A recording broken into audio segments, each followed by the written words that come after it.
Kris Kluver, welcome to the Human Capital Innovations Podcast. Thank you so much. It's humbling to be here, John. I appreciate it. It is a pleasure to be with you. You're joining us from the Omaha, Nebraska area. I'm south of Salt Lake City in Utah. And today we're going to be talking about one of your recent books, The Fable, Life on Your Terms. I think there's a lot there that we're going to be unpacking and talking about life goals and dreaming big and how that applies to our lives. And I'm excited to have this conversation with you today. As we get started, I wanted to share Kris's bio with everybody. Kris Kluver is a dedicated speaker, facilitator, advisor, and seasoned entrepreneur, and best-selling author of The Aspiring Solopreneur, the Business Startup Bible, as well as The Fable, Life on Your Terms, part of the Defining What's Next series. He has helped thousands of individuals, couples, and organizations find balance and achieve more than they ever thought possible using simple tools, candid facilitation, and unique stories. And I could go on, but I'm going to pause there. Anything else you would like to highlight, Kris, from your background, your personal context before we dive on in? No. I've been an entrepreneur. I started my first 15 companies when I was 19. So I've been in those spaces. I get it. I built them, bought them, sold them, wrecked them, and know what it's like to be on both sides, so to speak. Yeah, well, that's fantastic. You're a serial entrepreneur that always brings a unique perspective to any conversation. You know, starting a business is not for the faint of heart, and then scaling it to the point of being able to sell and then move on. That's tremendous. Many listeners and many in my audience are in the same boat, trying to figure out how to grapple with the people management, the organizational leadership components as they're running their small business. And then others, of course, are from mid-sized to larger businesses and middle management all the way on up through executive levels. I think we all have our unique path in leadership. We all have our unique path in business. And I really appreciate your background, and I'm excited for the insights that you're going to be sharing with me in the audience. Let's dive on into this particular book, and we can zoom out and talk a little bit more broadly too, because you've done a lot of great work with a lot of people in a lot of different areas. But if we focus in for a moment on The Fable, Life on Your Terms, tell us a little bit about why this book, what drove you to write this book, and then we can start to unpack it a little bit. Well, thank you again for having me on. And I can say that I've had the good fortune to work with a lot of different leadership teams in the strategic work and facilitation that I do. And I've had a tremendous amount of fortune helping people grow a lot of 10X companies. We've had 8-9-figure exits. I've helped take company public, things like that. But one of the reoccurring themes that I saw over and over with the owners and the C-suite is when you can really get vulnerable and when you can really have a good, healthy conversation.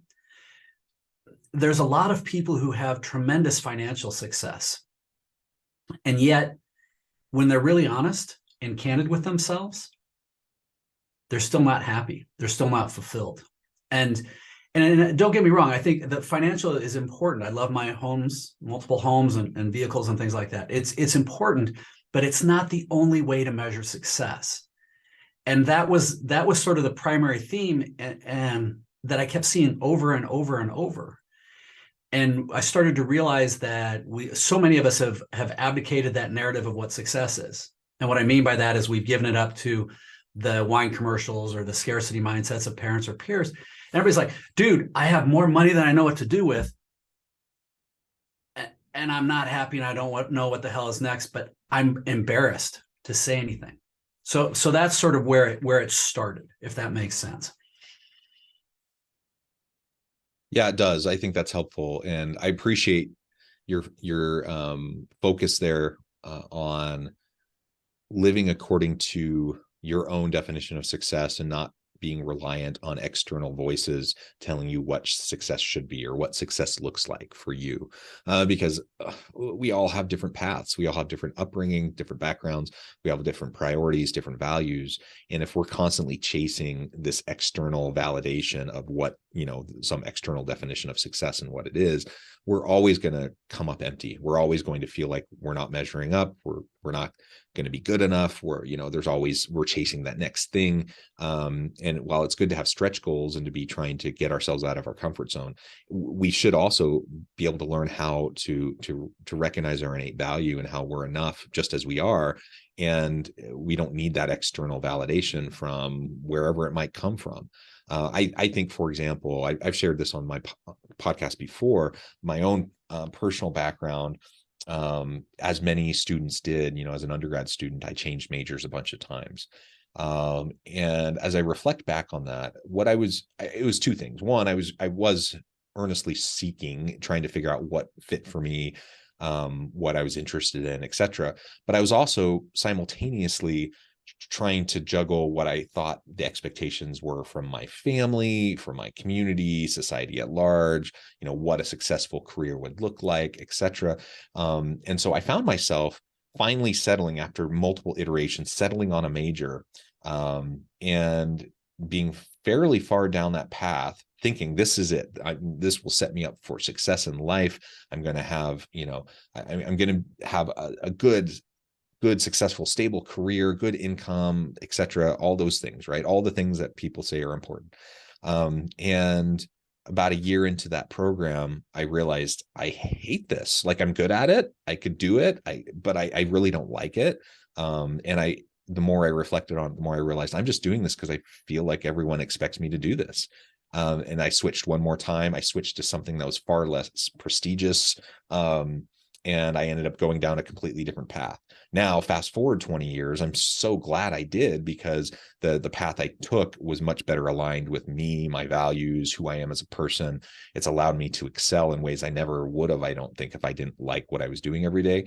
And so I'm really grateful for that. I'm not quite sure why I was able to get outside of myself to see that happening in real time back then.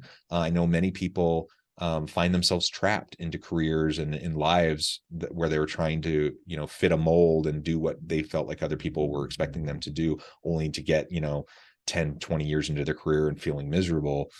So I feel fortunate that for whatever way it happened, I had that wake-up call early on. But it's just a reminder to me that we need to always be doing life on our terms and not being so caught up in these external voices that we hear all around us in society, because they're many and they're constant. Dude, I can't applaud you enough that you were able to break out of that mold. I think what I see over and over and over is people end up sort of reactionary and reacting into one thing here or there. They could do this, or somebody knew that, or this was a safe job. And I think a lot of times with our parents, they have the best of intention. They want us to be safe. They want us to be secure. They want us to, and it comes from a good heart. But rarely do people say, hey, go out and break shit, move fast, do stuff that's going to make you happy, breaks, try it, but and I think that that's kind of a challenge that a lot of us are starting to transition to, because my wife, she's British, but she was the first one in her family to go to college, immigrant in the UK from parents from this country in the Indian Ocean. Her dad was literate. She was really good at math, and her parents wanted something safe. So she became an accountant, and she had a great job and was good and as an accountant for a venture capital firm in London, very prestigious, but she hated it. So she ended up at 40 transitioning to becoming a couples and family counselor. And oddly, she's done really well with that. She's 55 like I am now. But as a result, she's making more money, working roughly 20 hours a week, being an endurance athlete, helping people. But she was able to redefine that. And I think that that's sort of the intention with this whole piece, is that rarely do we decide and define on a holistic level, not just in our finances, but also in our fulfillment, in our relationships, as well as our health. What does amazing look like in that well-rounded life? And then we define, based on that, where do we want to go? And once we can do that, it makes everything run a lot better. And that's sort of the general intention of the Life on Your Terms courses and programs, and how we achieve that.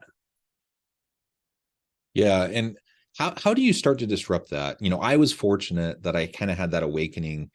It required me to switch one more time and take some extra time in college before I finished. And so it delayed me a little bit, but I'm so glad that happened on the front end, right? Then if I was, at this point, I'm 43. If I was 43 and coming to the realization, man, I hate my career, that's a different thing. Cause I'm married, I have kids, I have mortgage, I have all these other obligations. And that's where people often start to feel trapped. So for anyone listening today, participating in this, either with the video or the audio, what could be those first steps in kind of stepping into the darkness and in that unknown as you start to realize maybe an adjustment's needed to start living your true authentic life and doing it on your terms, while recognizing the sometimes harsh realities of the world we're in, where we do have obligations, we're accountable to different people, we can't always just blow up our lives and start over. So how do we start the process?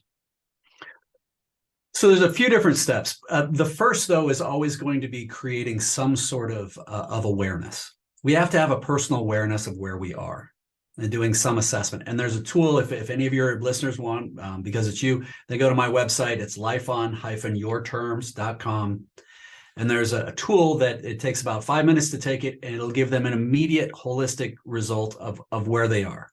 But creating that awareness is number one. And something else along the line of awareness, you mentioned the idea of people always kind of moving the goalposts, changing things. There's something called hedonic adaptation, or the hedonic treadmill. And in essence, it's the uptight psychological terms for saying moving the goalposts. But if you catch yourself saying, man, if I only had 100,000, I'd be in high cotton, it'd be great. And then, as soon as you get close to that, you're like, no, I need 150. Or, we have the private jet, but, we really want a bigger one. I've actually experienced this with clients. I think it's important then to realize that you've lost control of that narrative. So that's one of those things that can also help you with the awareness. Now, the second piece is that I am a firm believer that work-life balance doesn't really exist. I think our cell phones and devices have off buttons, but very few people are familiar with where they are. And if you're not willing to embrace that, then you're never really going to have balance. But what I do think is we can have a work-life integration. And just as anybody who's choosing to listen to you is a bona fide badass in achieving things and growing and getting to that certain level, if you can put the same intentionality on a holistic, balanced life, an integrated life, then you can start to step back and say, no. What would amazing look like for my entire life? Not just my bank account or my career, but for my relationships with my family, with my partner, with my friends, for my spiritual, my mental, and my physical health. And start putting that intentionality, because when I'm working with people, I get even if I'm working one-on-one with a heavy hitter CEO, public CEO, they'll be like, yeah, dude, but if I take my foot off the gas, man, everything's going to go to hell. And I don't believe that's true. I think that we have to give ourselves permission and embrace the idea that we're the primary asset of the organization. And as such, we have to invest in that asset. And to do that, I would make the argument that when you're a better partner or spouse, when you're a better parent, when you're a better friend, when your physical health is right on, your mental health and your spiritual health, you actually become a better leader, a better manager, and everything can expand. But if you only focus on the finance, you'll get a hit for a while, but it's going to come a cost at expenses in other areas, and you're not truly protecting the asset. Yeah. So that holistic approach to success is what I'm hearing you say. Let's not get tunnel vision on just like, say, financial success. Now, of course, everyone wants to be stable. People want to be able to take care of their needs, have a warm place to live, food to eat. They want to be able to take care of their children, etc. Right? So there's a baseline, that we need to put time and energy into to make sure that we're taking care of our needs. But to your point, once you get past that baseline and you get to the point even where you have some flexibility and you're not so stressed about money all the time, once you're past that point, just more isn't going to be enough. It's not going to fulfill you, and it's not going to you're never going to feel like you've arrived. And so recognizing that that's just one piece of a holistic tapestry of all these different elements of your life that you also should be paying attention to, I think is a really important step. I can tell you, for us, we've been practicing this, and we actually we go through the exact process we teach in the courses. And then my wife and I get together for an annual retreat, and then we go away for quarterly events where we actually use a regular strategic planning cadence for what we do. But in the time we've been doing this, we've 10x'd our income. We live part-time in Nebraska, part-time in Colorado, both by choice, high country at 10,000 feet. We've, and we take 3 months off a year for adventure travel. We just got back from a month-long sabbatical in Nepal. And on that note, when we did the balance wheel, one of the areas that we felt a little deficient was for our own personal spirituality. We weren't feeling strong with that. So we set a goal in 22 of exploring different options and different things that we can expand on. And as a result, we booked a 6-day, 5-night adventure in a monastery of exiled Tibetans outside of Kathmandu. I'm not going to shave my head and join the monastery, but it expanded my thinking and got me to look at things a little differently. So it's putting that intentionality, and I can tell you that honestly, I've used a lot of what I learned from there in my practice. It helps me become a better, more vulnerable, open person. Yeah, and you've kind of referred to it a couple of times, but I know you do a lot of work around a roadmap, road mapping to ensure alignment and making sure that you have things clearly articulated and clear in your own mind. So both for your own success, but also, you refer to your partner.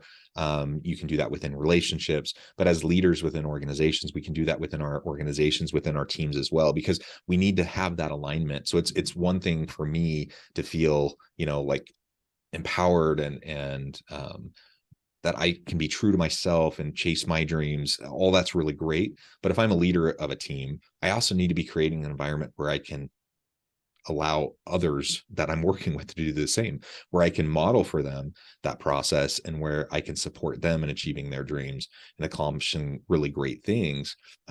Maybe walk through that whole road mapping approach for us.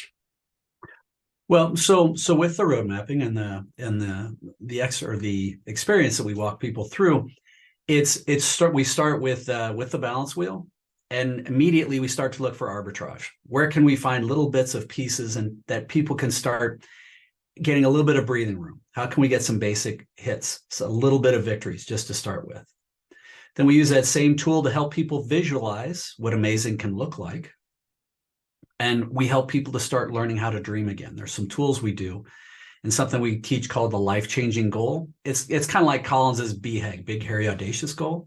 But for me, I shifted my thinking a few years ago about ROI, return on investment, to a return on impact. So, and my life-changing goal is to introduce 1 million people to a new way of thinking, impacting countless lives. That's my purpose. Am I clear on how I'm doing it? Not 100%, but it's getting clearer every day. But I know then that I'm having impact and I can drive, and that really gives me purpose. And then based on that purpose, well, it's actually going to be it'll be fairly lucrative. But that helps. So we go through, we create and we go through a process to clear our values, our true north, who we really are in our heart, so that what we're doing is in alignment with who we are and where we want to go. We have that big vision. We have that BHAG, that life-changing goal. And then we go through and actually create goals. We create, I think I have mine with me. We create goals. We create quarterly objectives. We have a giant bucket list of adventures and things we want to do to make sure we don't lose them. Then we have short-term things that need to get done and a long-term parking lot of things to hit. But this is this is mine. It's all worn up and tattered, but I keep it in my back pocket. And my wife and I we go out on a date night once a week and we try and read through it. It helps us stay on track. It creates that accountability and structure for that. And that's the last thing we work through is the idea of ruthless but compassionate accountability. How do we hold each other feet to the fire? Because once you have a goal, and candidly, man, that's the biggest challenge for most heavy hitting people, is how do we step back and think like a 7-year-old? And say, you know what? If I couldn't fail at something, what would I dream I could do? and let it go and start dreaming like that on what that is and get that energy and excitement again. Yeah, I love that. And that energy and excitement is what can see us through the hard things that we face. Everyone has them. Everyone has their stuff, their baggage. Everyone has obstacles and roadblocks in life.